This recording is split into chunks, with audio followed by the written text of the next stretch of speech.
Voy a proyectar la presentación.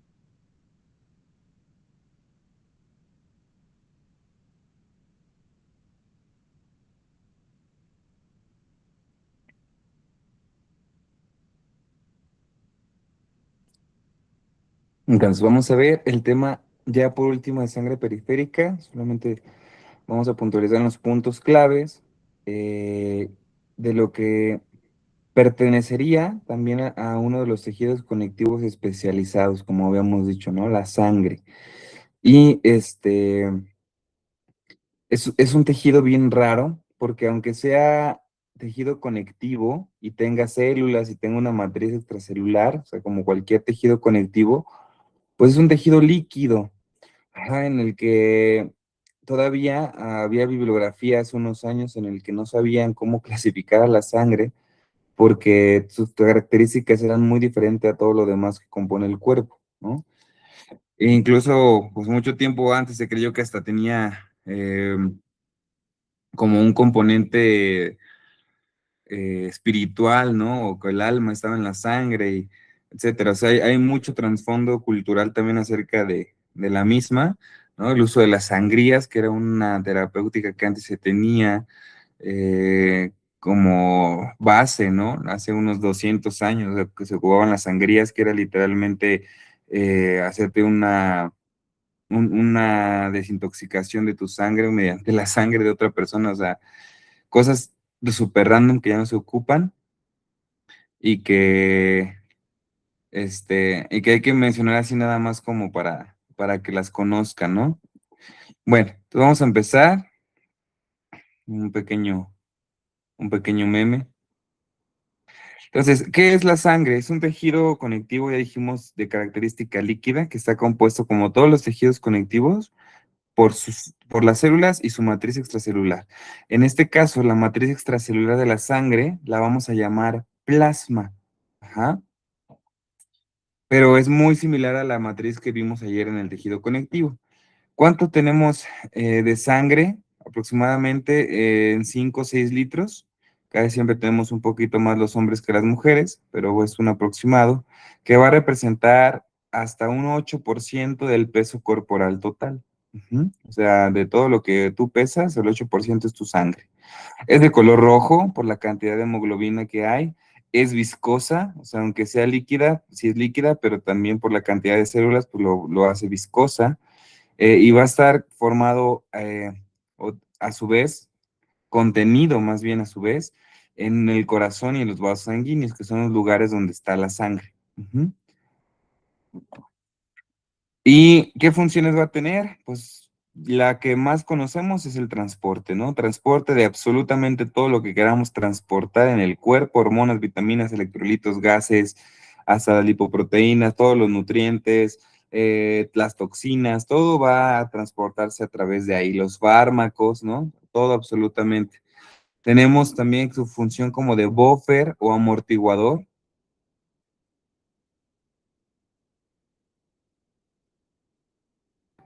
perdón, de buffer o amortiguador, que eso significa que va a neutralizar el exceso de gases que tenemos en nuestro cuerpo para que no haya un desequilibrio ácido-base.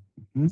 Regula la temperatura corporal, la coagulación, los factores de la inmunidad. Hay un montonal de células y, perdón, de proteínas que pertenecen al sistema inmune, como el sistema del complemento, como las inmunoglobulinas, que son parte de las funciones que tiene la sangre.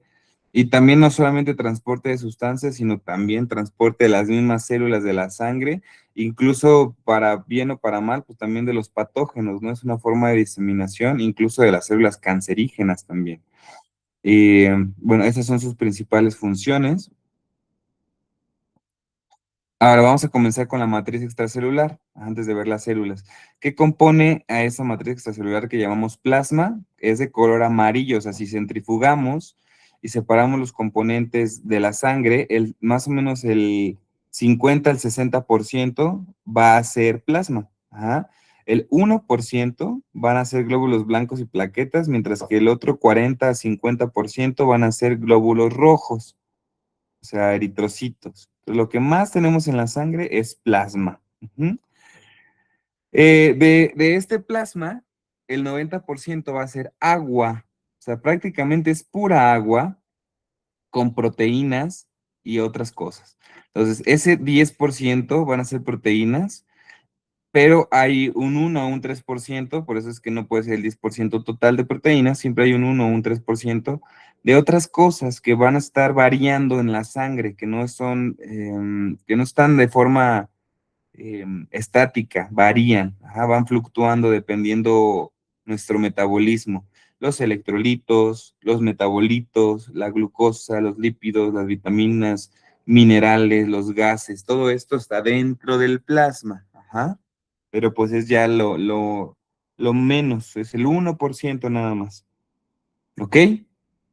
Ahora, ¿qué proteínas son las que vamos a tener? Aquí no tenemos como en la matriz extracelular del tejido conectivo ordinario que tenemos colágeno, fibras elásticas, fibras reticulares. Aquí cambian las proteínas. Vamos a tener albúmina, globulinas y el famoso fibrinógeno. Esas son las tres principales. Siendo la albúmina, pregunta de examen, siendo la albúmina la proteína más abundante de la sangre. Así como ayer hablábamos del colágeno, que es la más abundante del cuerpo, la albúmina es la más abundante de la sangre. Ujú.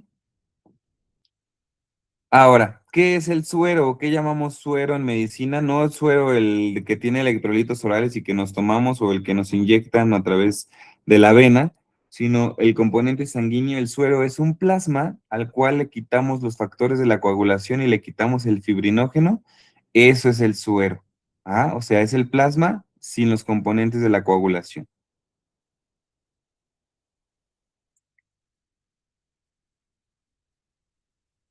Ahora vamos a comenzar con la proteína más abundante que dijimos que es la albúmina. De todo lo que compone el plasma de proteínas, la mitad es albúmina, por eso está súper abundante.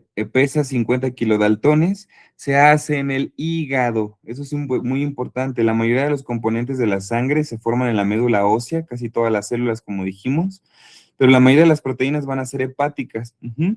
¿Qué función va a tener la albúmina? Va a transportar otras proteínas, va a transportar fármacos, transporta metabolitos, o sea, del metabolismo se producen desechos y esos son los metabolitos, se transportan también a través de la albúmina y mantiene la presión oncótica. ¿Alguien me puede recordar qué es la presión oncótica? Onco es proteína, o sea, ya sé que lo hacemos referente al cáncer, pero onco significa proteína. Entonces, ¿qué es la presión oncótica? Que esté en la sangre se mantenga ahí y que no se salga. Muy bien, Kim. Es una presión que contrarresta la presión hidrostática, ¿no? Que va a hacer que el agua se mantenga dentro de los capilares, dentro de los vasos sanguíneos y no se salga. Esa es la presión oncótica. Entonces, gracias a la albúmina, el agua está donde debe de estar, que es en el plasma, no afuera, porque si no estarían todas las células encharcadas, estaríamos todos llenos de edema. Recuerden que cuando hay una enfermedad hepática, ya lo habíamos mencionado, y la albúmina está disminuida porque el hígado no la está sintetizando, tenemos edema, porque esta agua se está saliendo por un aumento perdón, por una disminución de la presión oncótica, ¿vale? ¿Qué otras proteínas? Tenemos las globulinas, las alfa y las beta, que no son del sistema inmune, estas también se pertenecen al hígado y van a servir para transportar. Por ejemplo, tenemos la aptoglobina, que transporta hemoglobina, o la transferrina, que transporta hierro. Entonces, las globulinas no inmunógenas, que son la alfa y la beta, nos sirven para transporte de sustancias. También los factores de coagulación y las proteínas del complemento son globulinas. Ajá, que recordar que las globulinas son unas proteínas en su máximo estado de complejidad, como los vamos a ver en bioquímica. O sea, las proteínas tienen estadios de maduración primaria, secundaria, terciaria, cuaternaria. Pues las globulinas son de estructura cuaternaria, o sea, son las proteínas más complejas que existen. Las que hemos visto del citoesqueleto, no el colágeno, todas las que hemos visto que son fibrilares, hoy la actina, la miosina, esas son estructura terciaria. Entonces, las globulinas, son todavía más complejas. Ujú. Y tenemos las gamma globulinas o las globulinas inmunógenas o inmunoglobulinas, que también las conocemos como anticuerpos, de las cuales ya hemos hablado, que se crean en las células plasmáticas una vez que se activa el linfocito B. Y tenemos cinco. la IgG, la IgA, la IgM, la IgD y la IgE. Ajá, son 5. ¿Cuál es la más abundante? Pues van en ese orden. La IgG es la más abundante, luego sigue la A, luego la M, luego la D y al final la E. Eh, Hay una mnemotecnia que es GAMDE, para que se acuerden cuál es la primera a la menos abundante. Ujú. Y aquí están, así se ven las inmunoglobulinas si los viéramos su estructura molecular.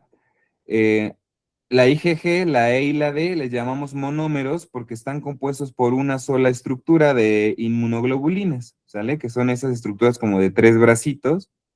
Ese es un monómero. En cambio, la IgA, vean abajo cómo está hecha de 2 monómeros, pero la IgM a su vez está hecha de 5. Entonces, así es su estructura de estas moléculas. Y a su izquierda ven una célula plasmática con su famosísima imagen negativa de Golgi, ¿no? Que no se tiñe y por eso se ve pálido, como un babero en el núcleo. ¿Ok? Así a muy grandes rasgos, ¿qué función tienen los anticuerpos? Pues es unirse al patógeno, ya sea una bacteria, una célula infectada por virus, un hongo, un parásito, se unen al patógeno y van a desestabilizar su membrana, provocando hoyos, provocando poros en la membrana y haciendo más apetitoso ese patógeno para los macrófagos. Entonces, atacan al patógeno por 2 vías. Ajá, o sea, un ataque directo y aparte favorecen la fagocitosis. Y cada una de ellas va a tener diferentes características, ajá, que a lo mejor en ese momento no nos vamos a tener tiempo para mencionarlas, pero cada una tiene funciones específicas. Hemos hablado de la IgE, la clase de ayer, que los receptores a la IgE están en los mastocitos, ¿se acuerdan? Y cuando hay un alérgeno, en respuesta a ese alérgeno se libera una gran cantidad de IgE y la IgE va a la membrana de los mastocitos para activarlos y el mastocito pueda liberar histamina, ¿no? Que lo platicábamos ayer. Entonces, cada una de ellas tiene funciones así, específicas. Ahora, la otra proteína es el fibrinógeno. Esta proteína no es la más abundante, es la menos abundante del plasma, pero es la más grande. Y por lo mismo de que es tan grande, pues pareciera como que casi todo es fibrinógeno, pero realmente solamente es una ilusión óptica, ¿no? Porque es muy grande, parece que ocupa mucho espacio, pero no es tan abundante en comparación con la albúmina. Pesa 340 kilodaltons, es bastante más peso a comparación de la albúmina. También se crea en el hígado y esta es súper importante en la cascada de coagulación. El fibrinógeno se tiene que activar gracias a esta cascada de coagulación hasta el final y convertirse en fibrina, que es lo que va a mantener el coágulo sin que se rompa, ¿no? Va a darle estabilidad al coágulo. Entonces, cuando nosotros tenemos una enfermedad hepática, nuestros pacientes tienen alteración de la coagulación y presentan sangrados y también pues de eso pueden fallecer de una hemorragia. Vean eso, se lo van a aprender cuando lleven hematología, ya que estén en el tercer, cuarto año de la carrera. Es la famosísima cascada de la coagulación, es de las cosas más complejas que pueden ver en medicina cuando lo ven por primera vez. Ya después de que la ves muchas veces, sabes que está fácil, pero al principio es un poco complicado entenderlo porque es muy molecular. Pero ahorita no lo vamos a ver. Entonces, esto ya lo vimos en la biometría hemática, ¿no? ¿Cuáles son los componentes celulares que tiene la sangre?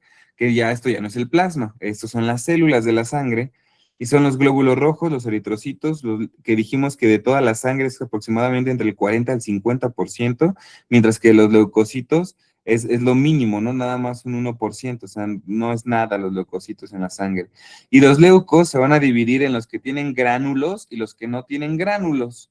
Los que tienen gránulos son 3: neutrófilos, eosinófilos y basófilos. Entonces recuerden que los filos tienen granos, mientras que los que no tienen granos son los linfocitos y monocitos.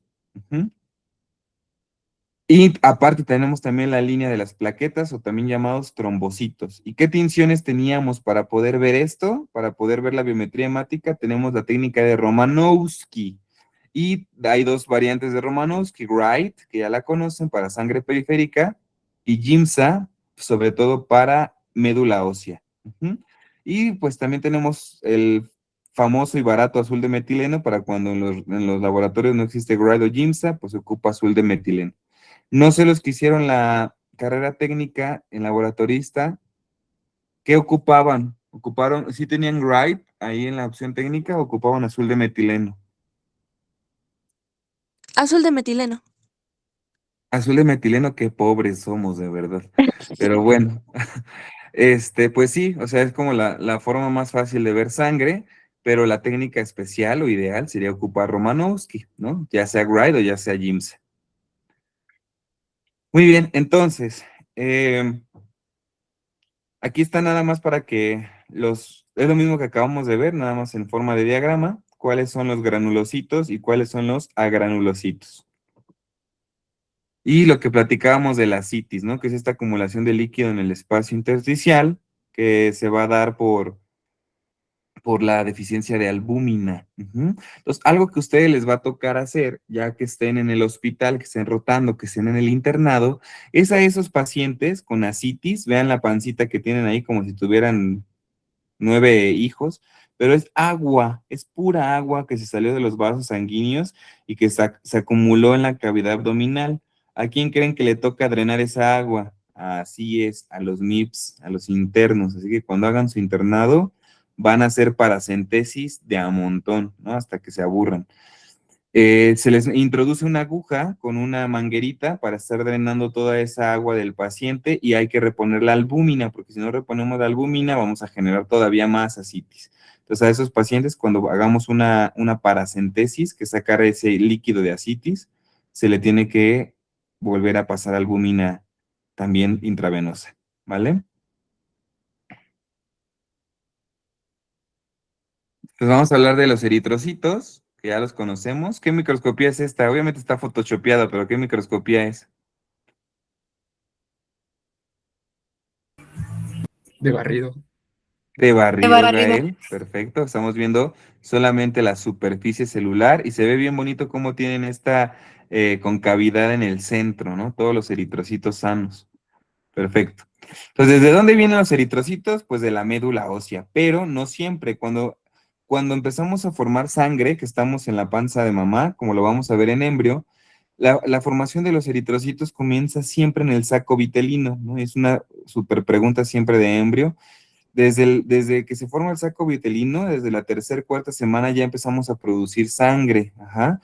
Luego, cuando ya se formó el hígado al mes y tenemos hígado y vaso, ahora la eritropoyesis se forma en el hígado y en el vaso para ya al final del embarazo, en el tercer trimestre, solamente lo hace el hígado y empezamos ya en los últimos días antes del parto con la formación de sangre por la médula ósea y la médula ósea es la que se mantiene formando la sangre todo el periodo de la vida adulta.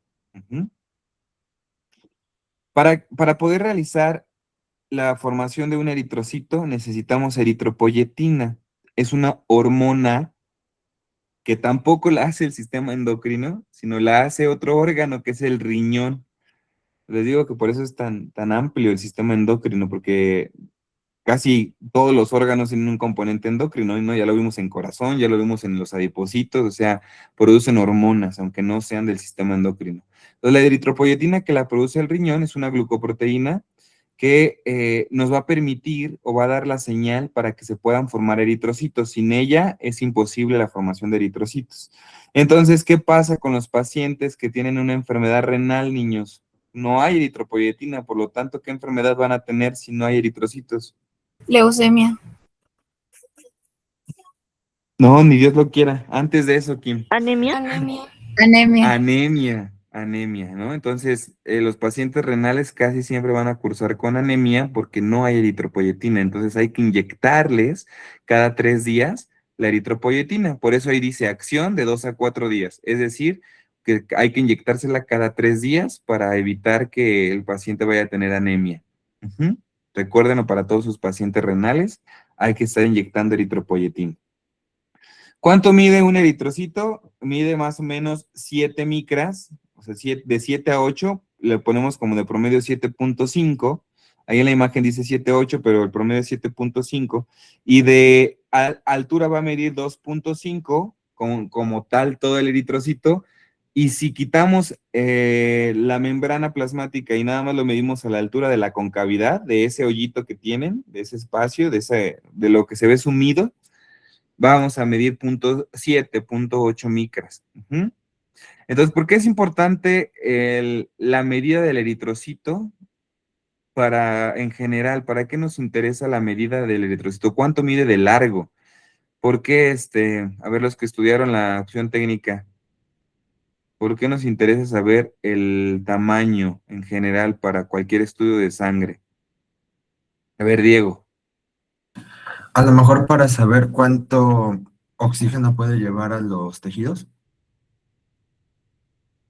Mm, no, recuerda, Diego, que para el oxígeno se va a pegar en la hemoglobina.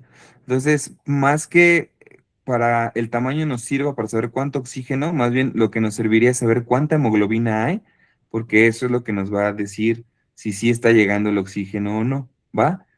No, hay algo especial, o eso les preguntaba a los laboratoristas, porque ellos espero que sí se lo sepan, del por qué nos sirve el largo del eritrocito.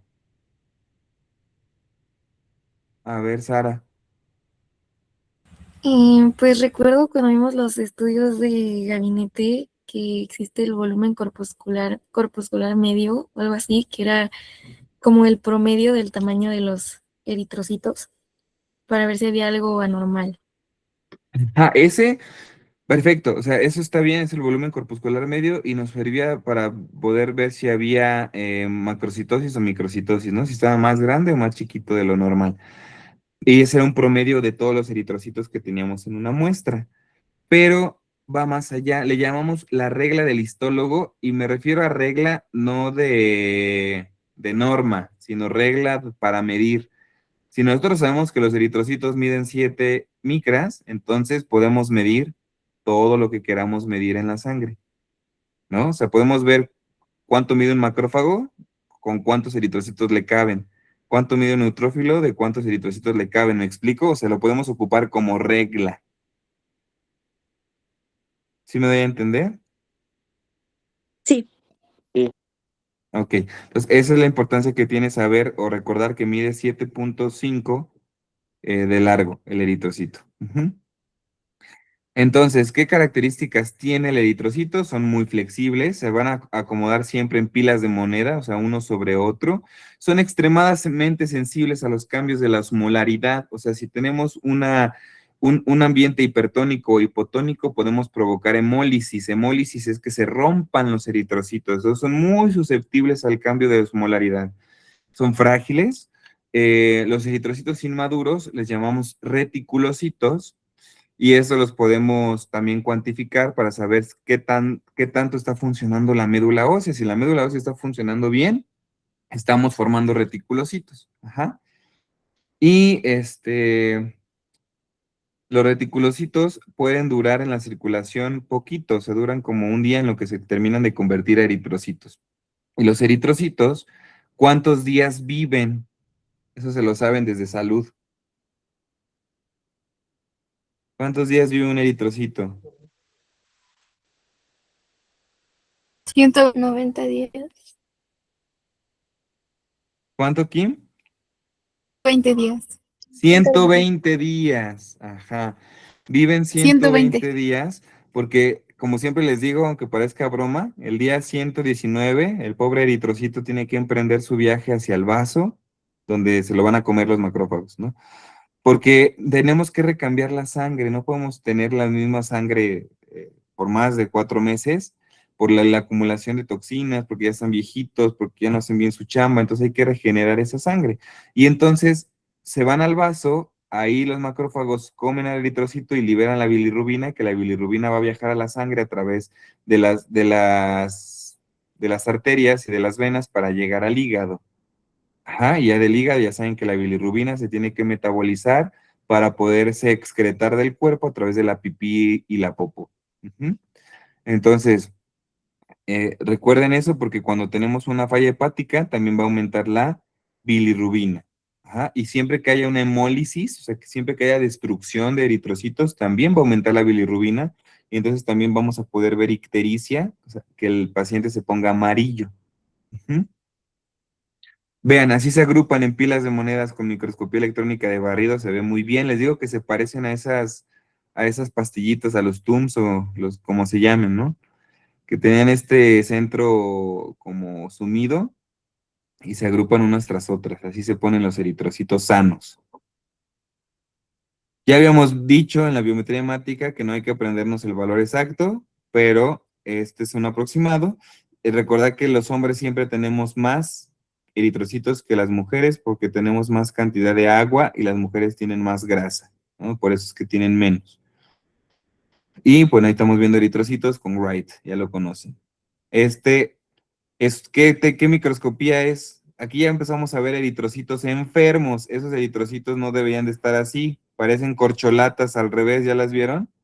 Se llaman crenocitos y es por un cambio en la osmolaridad. ¿Qué microscopía es? De fase. De contraste de gases. Contraste de fases, muy bien. Entonces, esos eritrocitos están enfermos y eso hace que su citoesqueleto cambie de forma, cambia la membrana y las vamos a ver como corcholatas invertidas. ¿Por qué tuvieron esta malformación? Porque hubo un cambio en la osmolaridad de la sangre. Que eso es lo que puede pasar, ¿no? Cuando estamos en un medio hipertónico, la célula se apachurra como si se arrugara. Y cuando estamos en un medio hipotónico, toda el agua pues se va a acumular dentro de la célula y se hincha. Entonces, dependiendo de las concentraciones fuera de la célula, se puede crenar, o sea, se puede hacer así como corcholata, o puede aumentar su tamaño hasta romperse. Entonces, no debe la sangre estar ni hipertónica ni hipotónica. La sangre siempre debe ser isotónica, ¿vale? La osmolaridad normal. Ujú. Eso ya los conocen, son eritrocitos sanos con contraste de fases y con interferencial diferencial de Nomarsky. Esas imágenes ya las conocen. La BH, de la cual ya hablamos, así que me voy a saltar lo de la BH y vamos a las alteraciones en su citoesqueleto de los eritrocitos. Ajá. Podemos llegar a tener enfermedades hereditarias con eritrocitos ya enfermos desde que nacemos. Uno de esos ejemplos es la esferocitosis hereditaria. Aquí se va a alterar la anquirina, que es una proteína del citoesqueleto propia de los eritrocitos, o la espectrina también. Entonces, ¿cómo van a ser estos eritrocitos? Su nombre lo dice, como esferas. Entonces pierden su centro que tiene esa depresión en el centro, lo pierden y ahora se hacen como unas bolitas así, tal cual unas esferas. Y eso es anormal, siguen funcionando, pero pues no como deberían, ¿no? Es una enfermedad. Y también podemos tener deficiencia de glucoforina C, que es otra proteína del citoesqueleto, y ahora no van a tener forma de esfera, tienen forma de elipse, y se van a llamar eliptocitos. Ahorita los vemos. Pero hay muchas otras, están los acriocitos, los drepanocitos, o sea, hay muchos eritrocitos enfermos que tienen que empezar a reconocerlos, ¿va? Entonces, vean el esferocito, están señalados, o sea, nada que ver, ya ni siquiera se les ve el centro pálido de que son unas bolas ahí como albóndigas. ¿Qué pasó, Kim? ¿Qué es la anquirina en la enfermedad esferina hereditaria? La esferosis hereditaria dijimos que tanto la anquirina como la espectrina y la glucoforina C son proteínas del citoesqueleto que solamente las tienen los eritrocitos. No son como el Vale, citoesqueleto que gracias. vimos, ayer o antier, no me acuerdo, que tenía actina y que tenían filamentos intermedios. No, aquí su citoesqueleto es diferente. Tienen otras proteínas y cuando se alteran ellas nos dan estas malformaciones. Ujú. Como por ejemplo el esferocito, que es una malformación en la anquirina o en la espectrina. Y el eleptocito, que son eritrocitos en forma de elipse, que van a tener una alteración en la glucoforina C. Ujú.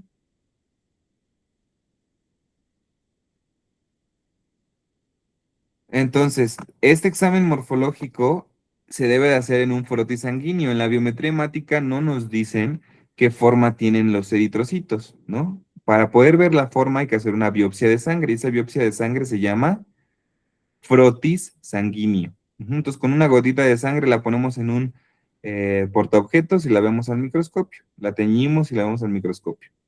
Entonces, tenemos los esferocitos, tenemos unas que se llaman células en diana, que son típicas de la talasemia, que es una enfermedad, un tipo de anemia, y también en enfermedad hepática podemos llegar a tener estas células en diana. ¿Por qué se llaman células en diana? Porque es como si tuvieran un tiro al blanco, ¿ya vieron? Entonces, listo para aventar el dardo, tienen esta formita típica. Los esquistocitos son típicos de hemólisis, ajá, como la anemia hemolítica. Entonces, siempre que hay hemólisis, que hay ruptura, se van a ver estos pedazos de eritrocitos. Esos son los esquistocitos, son como pedazos de la bolsa que se rompió. Ajá. Y los dacriocitos o células en lágrima, las vamos a ver en procesos de linfoma o de mieloma, como en la mielofibrosis o la mieloptisis, o sea, en cáncer de sangre se pueden llegar a ver estas células en lágrima o dacriocitos. Los repasamos: esferocitos, células en diana, esquistocitos y células en lágrima o dacriocitos.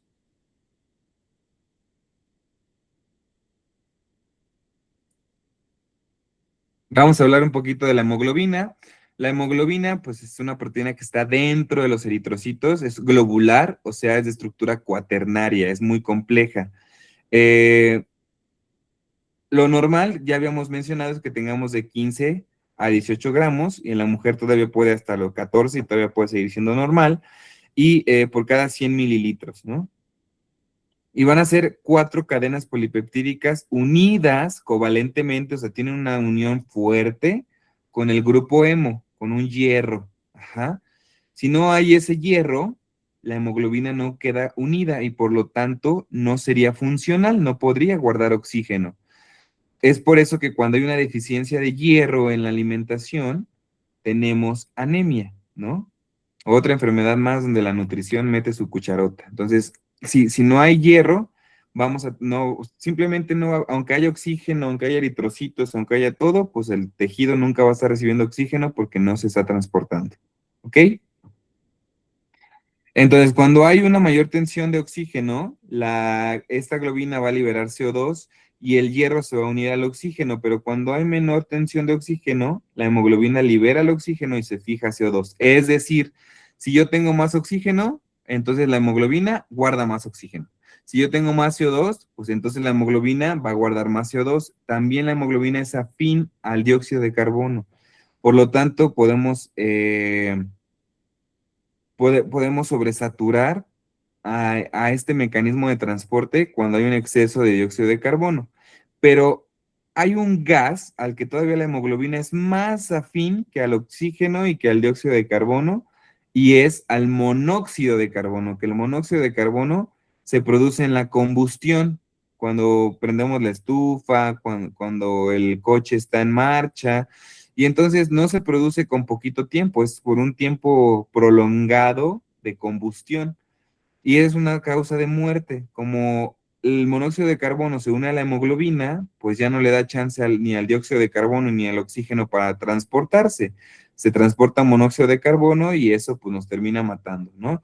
Es la razón por la que a veces cuando alguien se llega a dormir en el carro con el motor prendido, pues se muere, ¿no? O si te vas a dormir y quedó la estufa prendida o el boiler prendido, pues también te puedes morir por una intoxicación con monóxido de carbono.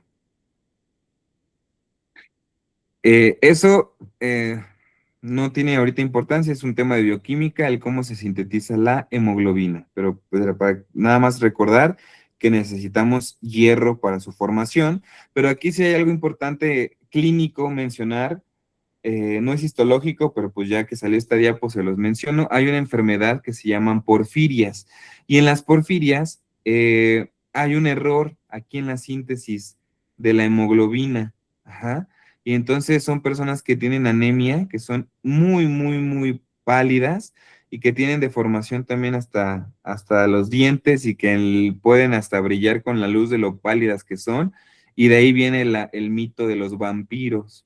Ajá, pero realmente es una porfiria. Y como tienen anemia, pues decían que esta gente pues quería comer sangre, ¿no? Pues porque no tenían sangre. Y de ahí viene el mito de los vampiros, pero en realidad es una enfermedad, se llama porfiria. Ujú.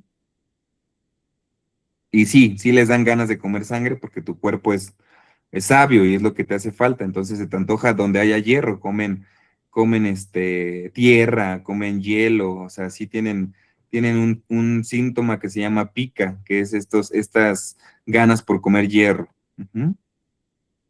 Mira, aquí está la imagen de cómo se ve la hemoglobina con sus 4 cadenas unidas por enlaces covalentes al hierro. Lo que hablábamos de la afinidad a gases es mucho más afín al monóxido de carbono que al oxígeno o que al dióxido de carbono. Ujú.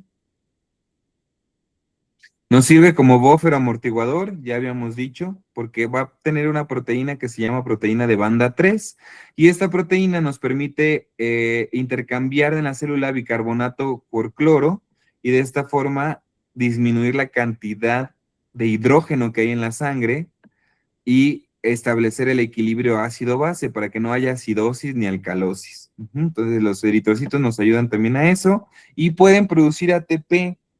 Nada más que recuerden que ya lo vimos en las clases pasadas, no tienen mitocondrias, no tienen mitocondrias ni tienen núcleo.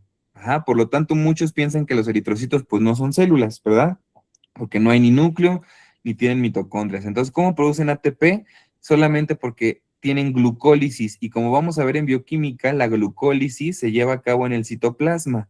Entonces, como sí tienen citoplasma, pues sí tienen glucólisis y sí producen ATP, aunque sea 2 por cada glucosa, pero producen ATP, ¿vale?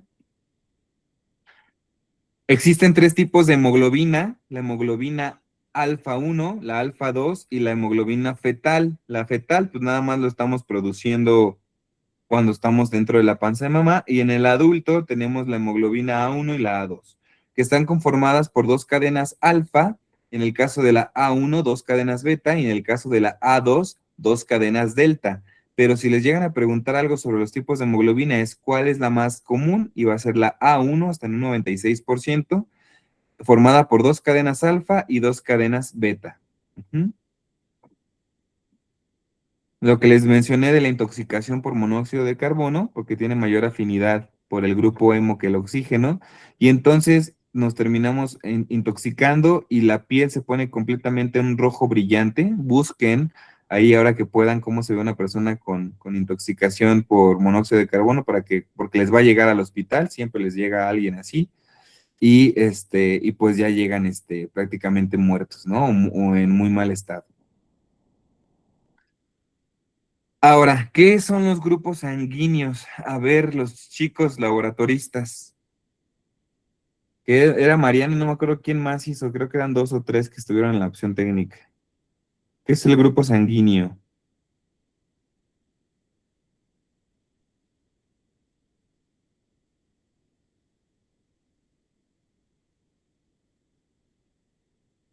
¿Nadie? Bueno, los demás que no son laboratoristas, ¿qué es un grupo sanguíneo? Creo que se daba con las proteínas que tenía la sangre, o sea, si por ejemplo una persona tenía la proteína, no sé, creo que era la A o algo así, era el tipo de sangre que tenía, pero creo que era que tenía que ver algo con las proteínas. Es el glucocáliz de los eritrocitos, su glucocáliz, bien, bien, Emilio.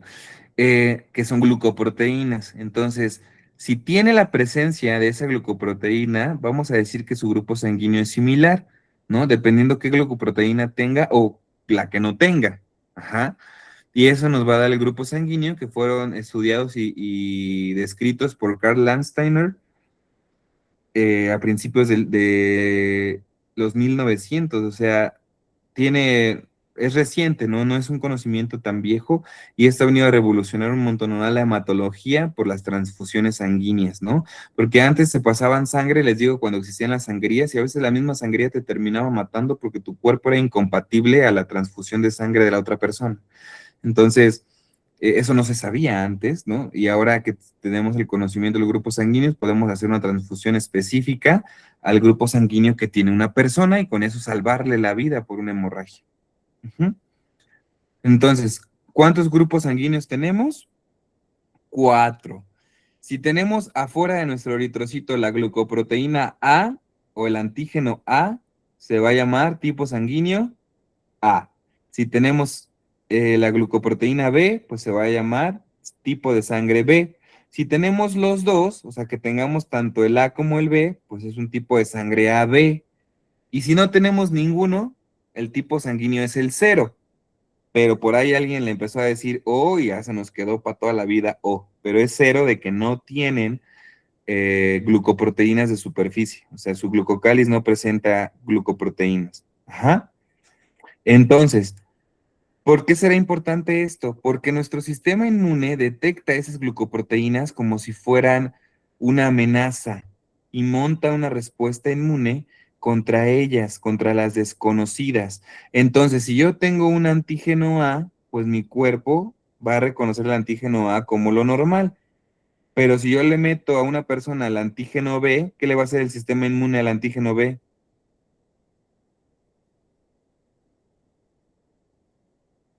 Lo va a atacar. Ujú. Va a atacarlo porque no lo reconoce como propio. Ajá. Y si yo tengo A y B, si alguien más me pasa A o B, o que no tenga antígenos, pues no va a pasar absolutamente nada porque mi sistema inmune los conoce. Ajá. Pero si yo al O le pongo A o B, que no tengo antígenos, pues me lo va a atacar porque no tiene, o creen que no lo ataque porque no lo reconozco, porque no hay. ¿Qué pasará con los O?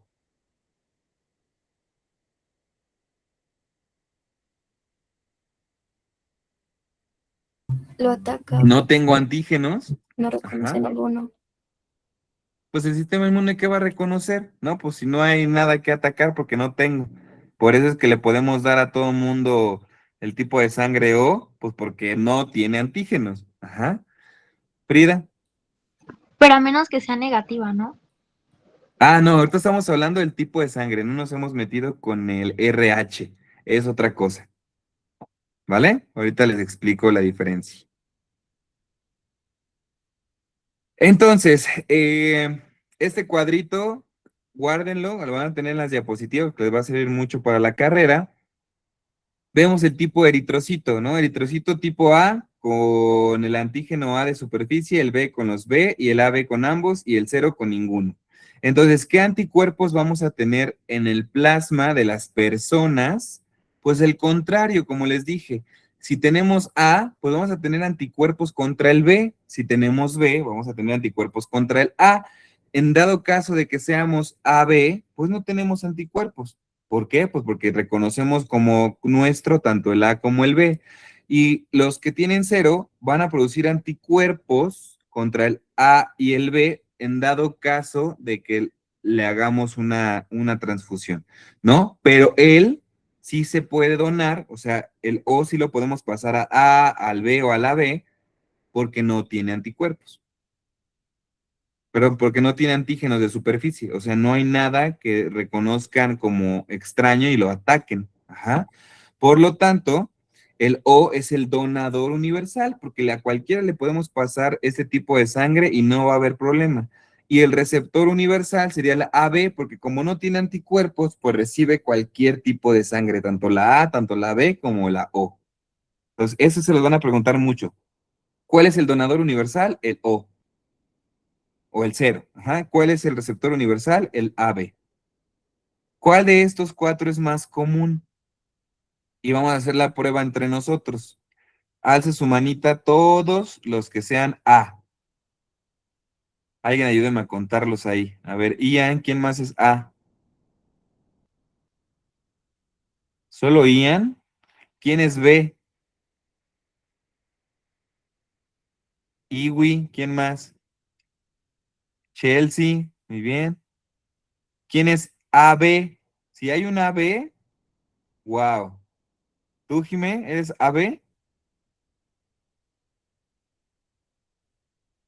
o eras B, Jimé?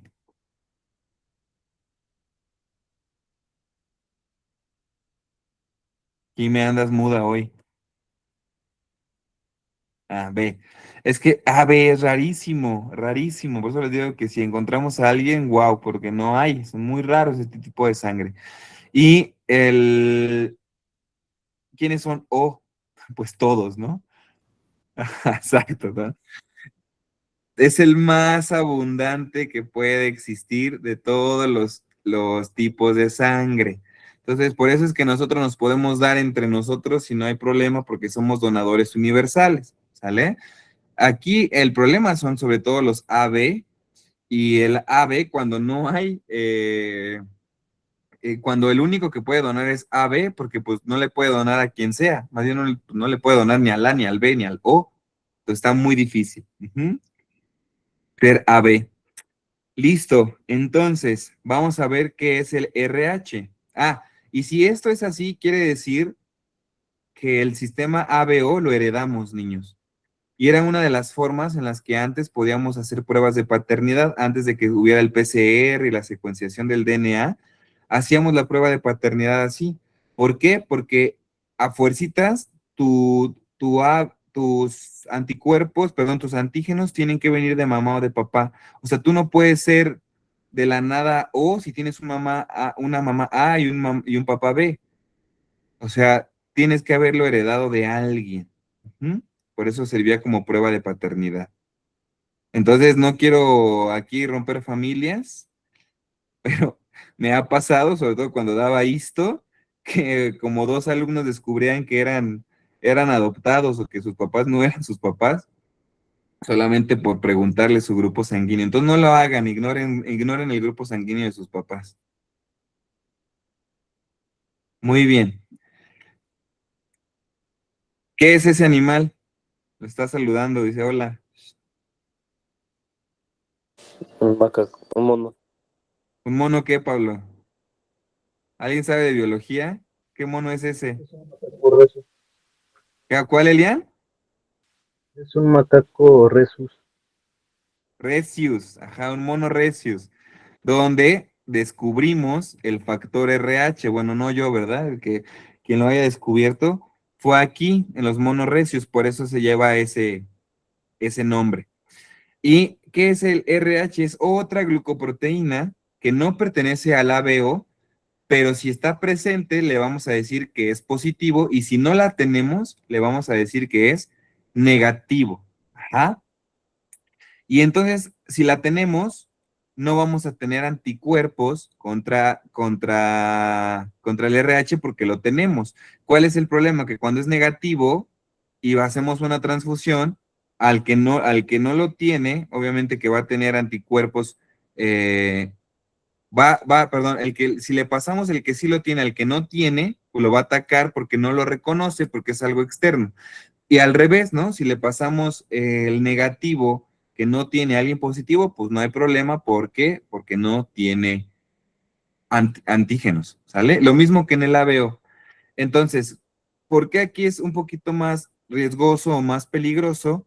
Porque se monta una respuesta inmune muchísimo más fuerte o más agresiva con el factor RH, sobre todo cuando tenemos un bebé que es un factor RH diferente al de la mamá, porque entonces, si la mamá es negativa, que no tiene ese factor RH y el bebé tiene el factor RH, ¿qué va a hacer su sistema inmune de la mamá? Pues va a atacar a ese bebé porque lo va a reconocer. Imagínense, todos los eritrocitos del bebé tienen el factor RH positivo, pues entonces todos son malignos, ¿no? Hay que matarlos. Y el sistema inmune va a atacar a ese bebé y va a imposibilitar que nazca, lo va a matar. Ujú. Y eso ocurre en las mujeres que tienen un RH negativo, independiente del tipo de sangre. ¿Quiénes, chicas, tienen RH negativo aquí? Evelyn. Rubí, ¿quién más? Bueno, ¿qué es lo que pasa? ¿Qué saben que se hace? ¿Tú también, Kim? ¿Eres negativa, Sí, Kim? tengo entendido que soy. Sí. ¿Qué va a pasar cuando se quieran embarazar? A ver, chisméenme, ¿qué tratamientos se van a dar? Si se casan con un negativo, pues padrísimo, ¿va? Porque su bebé no va a haber problema, pero si se casan con un positivo, Según a yo ver, existen las Zoe. vacunas. Hay una vacuna que se tienen que poner todas las mujeres que tienen un RH negativo, que es con inmunoglobulina D. Entonces se hace esa vacunación para que cuando ya ocurra el embarazo, el primer embarazo casi nunca hay problema porque la respuesta inmune que se monta no es tan fuerte, es como una vacuna. Pero ya el segundo embarazo, como el sistema inmune ya lo reconoce, si no hay una vacunación adecuada, no hay quien contrarreste al sistema inmune y se va a montar una respuesta tan exagerada que incluso puede poner en riesgo la vida de la mamá. Entonces, el primer bebé no hay tanto problema, pero el segundo bebé es el que prácticamente no se va a lograr. Sí, Ruby. Y ay, perdón, tiene que ver con, es que había visto que las mamás que tenían como alergia al bebé, como que se les hinchaba la cara así raro. ¿Tiene que ver con eso? Hay hemólisis, ¿no? Porque se están rompiendo los eritrocitos y entonces la mamá se puede llegar a aumentar la cantidad de bilirrubina por la hemólisis, se empieza a poner amarilla, sí se puede edematizar, se puede inflamar por la extravasación, pero pues esto es en agudo y es grave. Entonces, ahorita les platico, vamos a ver la enfermedad. Ahí está el mono rhesus, ¿no? Donde se encontró el factor RH. Entonces, mamá negativa, papá positivo, bebé positivo, no, no, el peor de los escenarios posibles. El primer embarazo, pues ya, sin pedos, ¿no? Se logró todo bien, el bebé, ahí está el bebé francés feliz de la vida, pero el segundo embarazo, sas, nace y el bebé está todo amarillo, como Marge Simpson o como cualquiera de los Simpson. Bueno, eso se llama eritroblastosis fetal, ajá, por incompatibilidad al grupo RH. Entonces, si no fue tan fuerte la respuesta inmune, puede ser que la mamá y el bebé se logren bien, ¿no? Que el embarazo termine a término, pero el bebé nace todo ictérico. Hay que darle tratamiento a la ictericia del bebé, debe de estar en incubador especial, se debe de dar inmunoglobulinas específicas por la sangre, mediante vía intravenosa, para poder disminuir la hemólisis tan exacerbada que tiene. Pero en el peor de los casos, pues ese bebé no se va a lograr, se va a morir y en el peor de los casos hasta la mamá. Entonces es muy importante vacunar a todas nuestras pacientes que tengan RH negativo con la inmunoglobulina D durante el segundo trimestre del embarazo. Ujú. ¿Queda claro? Sí. ¿Sí o no? Porque Sí, les profe. digo, las cosas clínicas, o sea, esto sí es información que importa. O sea, díganme si esto no importa más que los 600 músculos. Por eso siempre les digo, hay que, hay que encontrar la utilidad de las cosas y la histología, queramos o no, aunque yo no tenga nada en contra de la anatomía, es mucho más importante para la formación médica que la anatomía. O sea, es un hecho. Entonces, ¿qué pasó, Elian? Ve que decía que el primer embarazo es más seguro y el segundo es menos seguro, pero ¿qué pasa si son gemelos o trillizos? Es que no es por el número de bebés, sino porque el sistema inmune monta una respuesta más leve. Ajá. O sea, puede ser que el primer bebé nazca un poquito amarillito y ya, ¿no? Y se reponga rápido. Pero ya el segundo, como el sistema inmune ya lo reconoce, entonces va a montar una respuesta inmune muchísimo más agresiva contra él. Por eso es el riesgo, Elian. No más, no tanto por el número de bebés, sino por el número de embarazos. ¿Sale? Sí. Entonces, las variaciones del eritrocito que estábamos viendo, las podemos agrupar en estos dos principales grupos, en la anisocitosis, que son alteraciones del tamaño, y la poiquilocitosis, que son alteraciones en la forma. ¿Sale? Entonces, vamos a ver cuáles más tenemos de este tipo de alteraciones. Denme un minutito.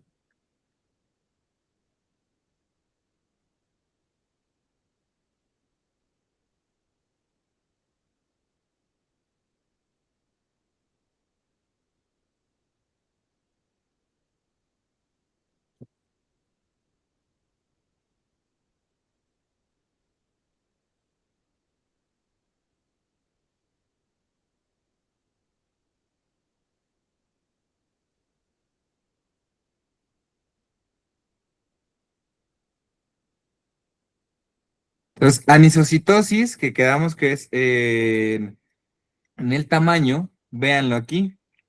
Tenemos eritrocitos de forma normal, que les llamamos normocitos, pero hay eritrocitos más pequeños y eritrocitos más grandes. Ajá, los más chiquitos se van a llamar microcitos y los más grandes macrocitos. Y dependiendo del color, también le podemos decir hipocrómicos, normocrómicos o hipercrómicos. Y estos datos nos lo va a dar el volumen corpuscular medio, que nos daba el tamaño, y la hemoglobina corpuscular media, que nos hablaba del color. ¿Se acuerdan? Datos de la biometría hemática que ya habíamos platicado.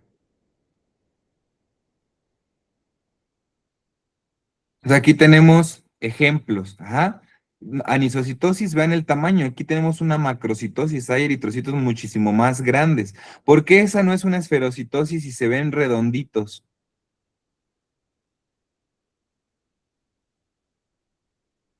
Vean la esferocitosis de acá del lado derecho y compárenlo con la anisocitosis.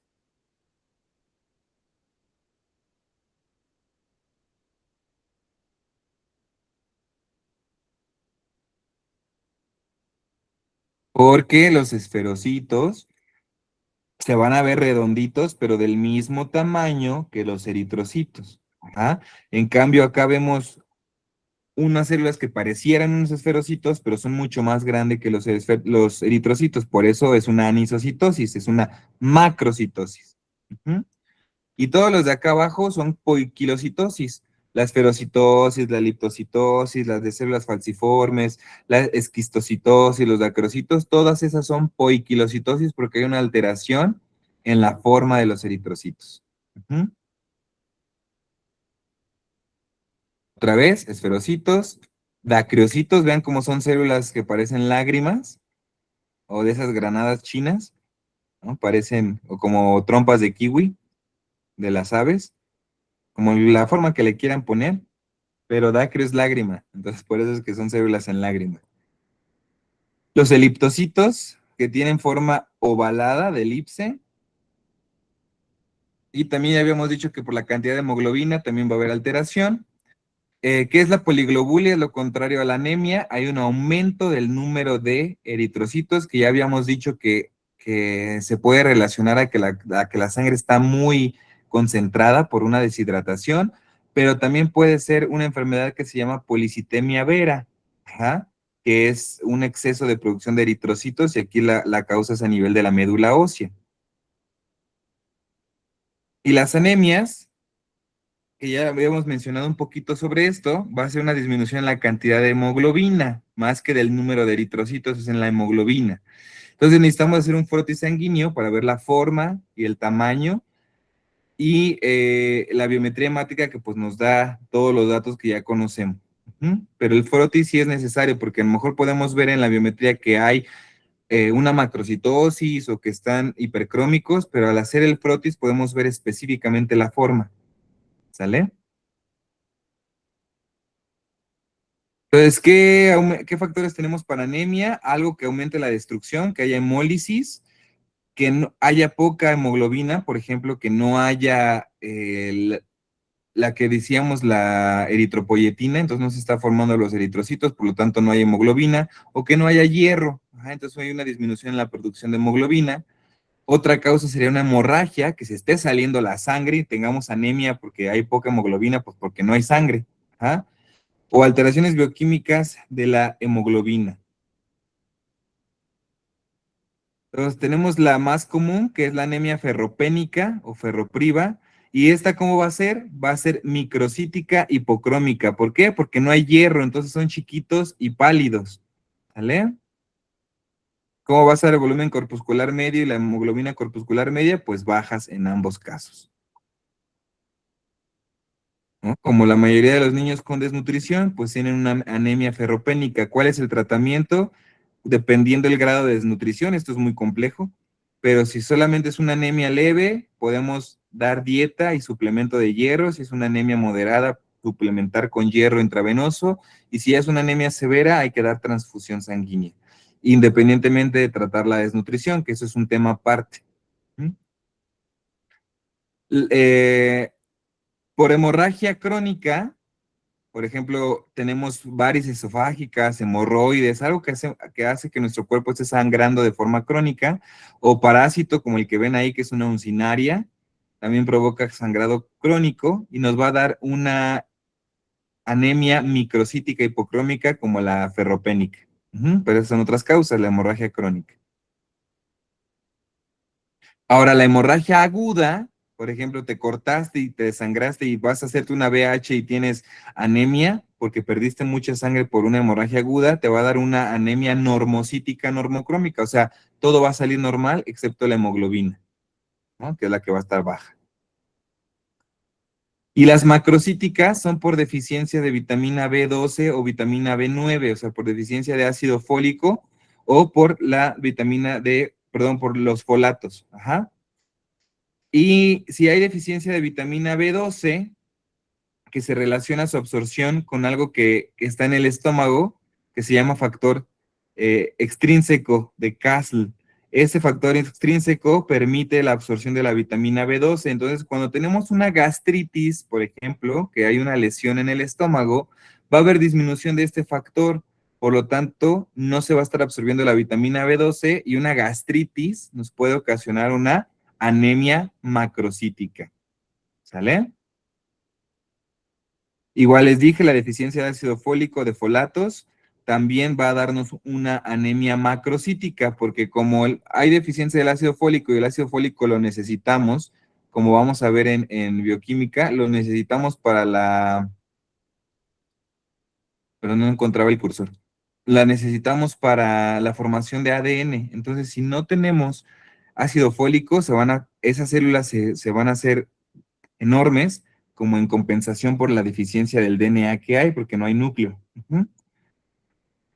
Entonces, recuerden, macrocíticas, casi siempre es deficiencia de B12 o de B9. Y otras causas que también pueden ocasionar que haya baja concentración de B12 y B9 es el alcoholismo. Entonces, los pacientes alcohólicos van a tener anemia macrocítica por el alcoholismo.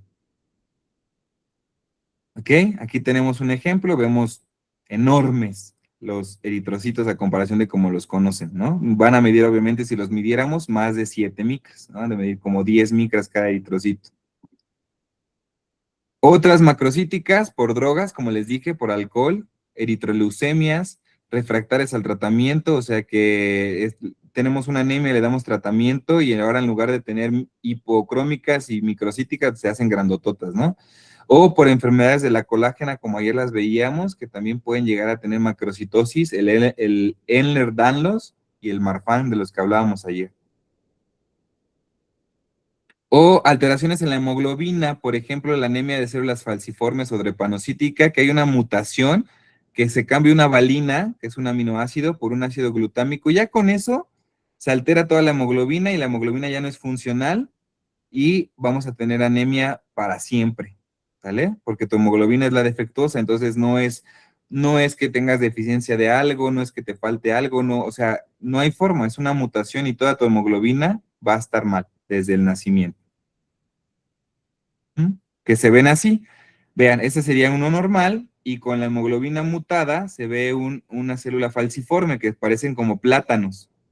Así se ven los eritrocitos y así son, o sea, funcionan poco, pero funcionan y así se ven como si fueran plátanos. Imagínate, alguien ve su sangre y puros plátanos rojos ahí.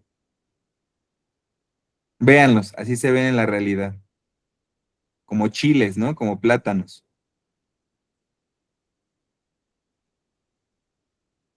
Esta anemia también puede ser causada por un bicho, que es el paludismo o la malaria. También puede darnos una anemia drepanocítica.